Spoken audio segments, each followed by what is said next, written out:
वज़ीर आला रेवंत रेड्डी ने कहा कि हुकूमत खेल के फ़रोग़ के लिए बजट में 321 करोड़ रुपए की रकम मख्तस कर चुकी है। ये रकम खेल के शोबे के लिए खातिर ख्वाह है। असेंबली में खिताब करते हुए उन्होंने कहा कि तुलबा और नौजवानों को तालीम के साथ साथ खेल कूद में भी आगे ले जाने के मकसद के तहत बड़े पैमाने पर रियासत में स्पोर्ट्स को फ़रोग़ दिया जाएगा। उन्होंने कहा कि स्पोर्ट्स में नुमाया मुजाहरा करते हुए भी नौजवान सरकारी मुलाजिमतें हासिल कर सकते हैं। इससे नौजवानों के ख़ानदान की इज्जत भी बढ़ेगी। उन्होंने कहा कि नौजवानों में स्पोर्ट्स के फ़रोग़ के लिए उनकी हुकूमत ने बैनुल-अक़वामी सतह पर मुख्तलिफ खेलों में हिस्सा लेने वाले क्रिकेटर मोहम्मद सिराज और बॉक्सर निखत के ओहदे उन्हें ग्रुप 1 के ओहदे की मुलाजिमत देने का फैसला किया। चीफ मिनिस्टर ने कहा कि मोहम्मद सिराज को डिग्री की तालीम ना रहने के बावजूद हुकूमत ने ग्रुप 1 की मुलाजिमत फराहम करने का फैसला किया। ऐसा इसलिए किया गया ताकि नौजवान स्पोर्ट्स को भी तरजीह दें।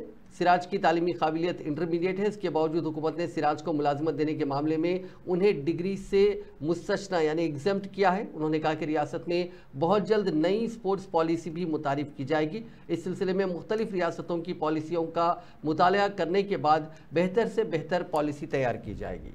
राष्ट्र प्रभुत्व स्पष्टंगा ఈసారి బడ్జెట్లో గతంలో ఎన్నడూ లేని విధంగా 361 కోట్ల రూపాయలు స్పోర్ట్స్ కోసము మనం కేటాయించడం జరిగింది। ఆటలలో కూడా రాణిస్తే ఉద్యోగాలు వస్తాయి, ఉపాధి వస్తుంది, ఆ కుటుంబానికి గౌరవం పెరుగుతుంది। ఈ విషయం ప్రపంచానికి తెలవడం కోసమే ఈ రోజు నిఖత్ జరీన్కి ఆర్థిక సాయం అందించాం।